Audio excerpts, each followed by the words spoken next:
18 নম্বর অঙ্কটা করব। এক ব্যক্তি 15,000 টাকা জমা রেখেছিলেন, 3 মাস পর 3,000 টাকা তুলে নিয়েছেন, তারপর আবার 3 মাস পর আবার 8,000 টাকা জমা করেছেন। তাহলে তিনি বছরের শেষে সুদে আসলে কত টাকা পাবেন? বেশ, দেখুন, প্রথমে 15,000 টাকার 3 মাস কত সুদ পেয়েছে দেখতে হবে। তারপর 15,000 টাকা দিয়ে 3,000 তুলে নিয়েছে, তাহলে ওই যে 12,000 টাকার 3 মাসের আবার কত সুদ হচ্ছে দেখতে হবে। তারপর 6 মাস চলে গেল বছরের মধ্যে, এবার যে 6 মাস আছে তখন 12,000 টাকা ছিল, আরও 8,000 টাকা দিয়েছে, তখন 20,000 টাকা হলো। 20,000 টাকা 6 মাসের সুদ কত হবে দেখতে হবে। দিয়ে তিনটে সুদকে যোগ করে দেবে, প্লাস এখানে মূলধন যোগ করে দেবে, হয়ে যাবে। বেশ, ঠিক আছে।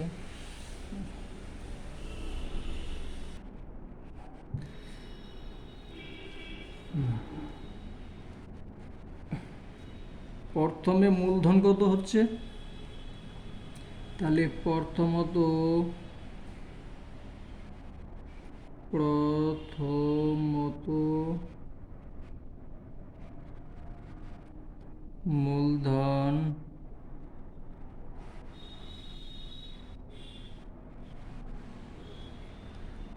মূলধন হচ্ছে 15,000 টাকা।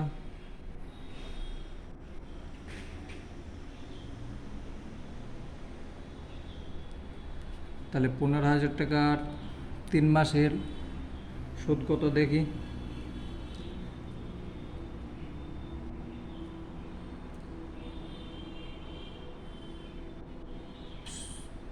15,000 টাকার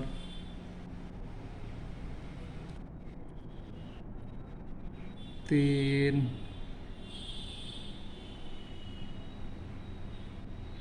মাসের সুদ হয় কত? 15 গুণ 3 মাস। 3 মাস বছরের মধ্যে 12 মাসে বছর, তাহলে এটা এবার কত পার্সেন্টে সুদ দিচ্ছে? সুদ হচ্ছে 5%। তাহলে এটাকে কাটাকাটি করো, এটা হলো, এটার সঙ্গে এটা কাটলে, এটার সঙ্গে এটা কাটলে 4 হচ্ছে, 4। বেশ, 4কে এটাকে ভাগ করো, তাহলে ভাগ করলে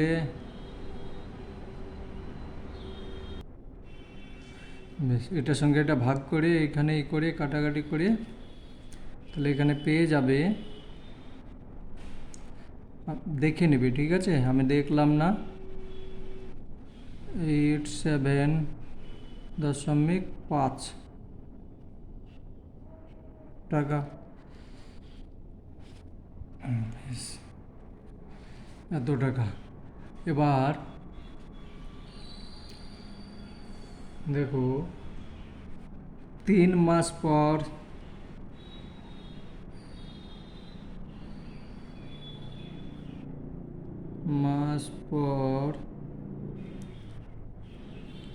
3 মাস পর মূলধন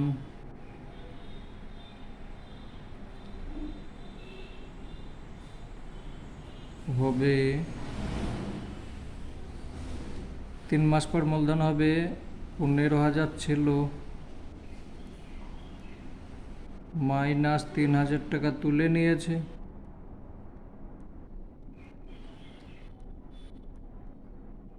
টাকা সমান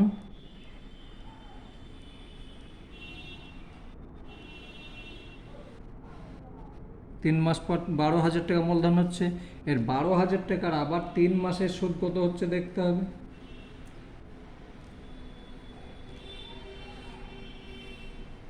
তাহলে অতএব 12,000 টাকার, এইভাবে যদি না পারো ঐকিক নিয়মে করে নেবে, আমি শর্টকাট করে দিচ্ছি। 12,000 টাকার 3 মাসের সুদ হয় কত, 12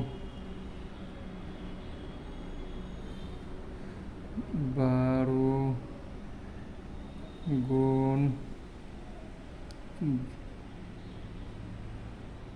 3 মাস গুণ 5%, তাই তো 12,000 টাকার। হ্যাঁ, এবার এটাকে কাটাকুটি করো। আমি ওইভাবে যেভাবে কাটাকাটি করেছি একটু কঠিন হয়ে গিয়েছে, এইভাবে করো, ঠিক আছে। এ 10,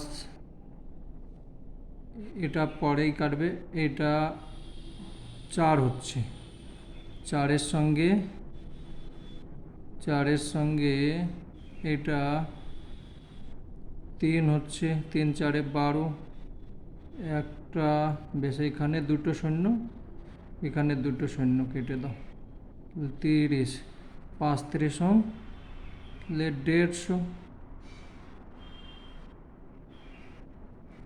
150 টাকা হলো। বেশ, এবার তারপরে 3 মাস পর মূলধন 12,000 হলো, 12,000 সুদ হলো এত টাকা, 3 মাসের সুদ। এবার 3 মাস প্লাস 3 মাস, 6 মাস চলে গেল, তাহলে 6 মাস পর মূলধন হবে, তাহলে এখানে 6 মাস, 1 মিনিট, 6 মাসের মূলধন হচ্ছে, হ্যাঁ, 6 মাস পর তিনি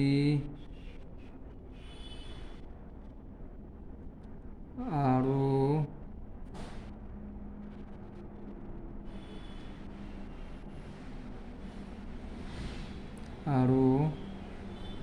8,000 টাকা জমা দিন,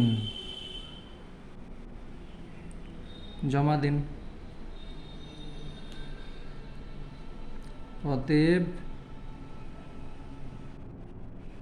6 মাসের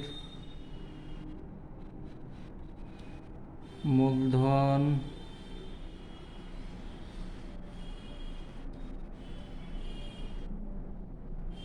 হবে, এখানে 12,000 ছিল প্লাস 8,000 দিয়ে দিল,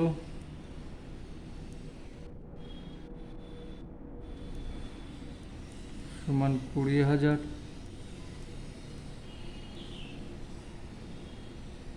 20,000 টাকা। এবার 20,000 টাকার 6 মাসের সুদ কতখানি হবে দেখতে হবে।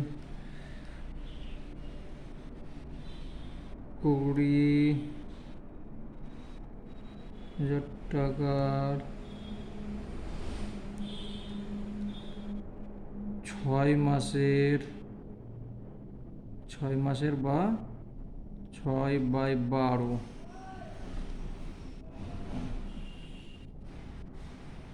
এখানে 3 মাস 1 মিনিট, 6 মাসই হবে।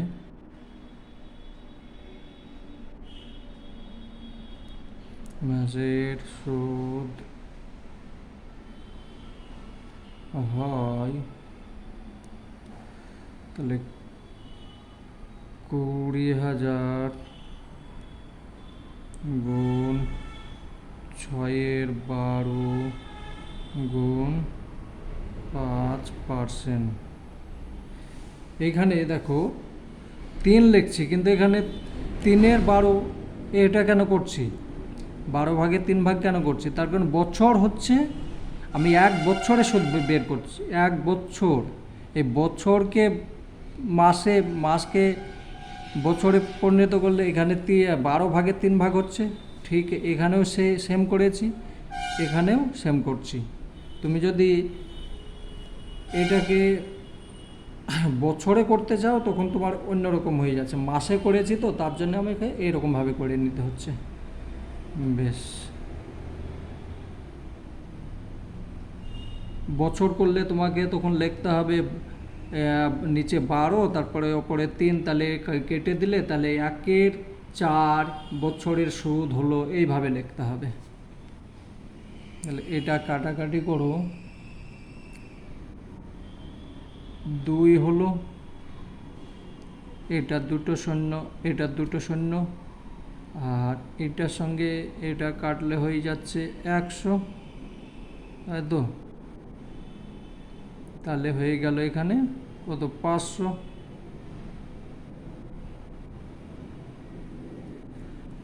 টাকা।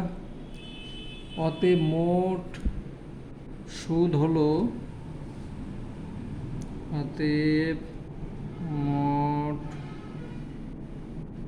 সুদ হলো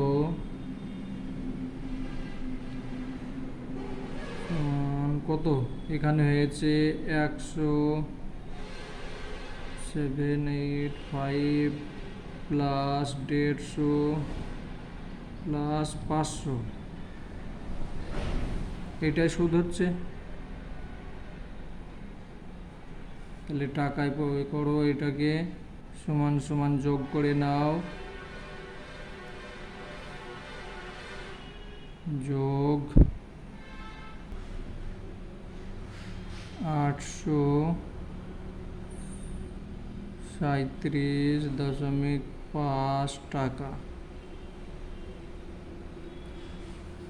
এটা হলো। এখন তাহলে বলছি যে সুদে আসলে কত টাকা পাবেন। তাহলে সুদ হয়েছে এইটা, আর আসল হয়েছে কত, 20,000 টাকা। অতএব তিনি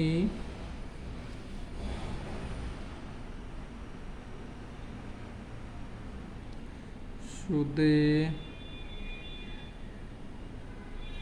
আসলে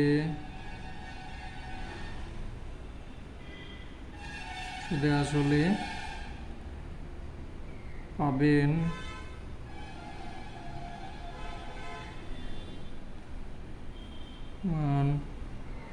8,385 প্লাস 20 টাকা সমান 20,000 পাবেন। 20,837.5 টাকা। আমি ছোট্ট করে দিলাম, এটা লিখে করতে গেলে অনেক বড় করতে হতো। কোনো অসুবিধা হলে আমাকে কমেন্ট করবে, আমি আবার বুঝিয়ে দেবো।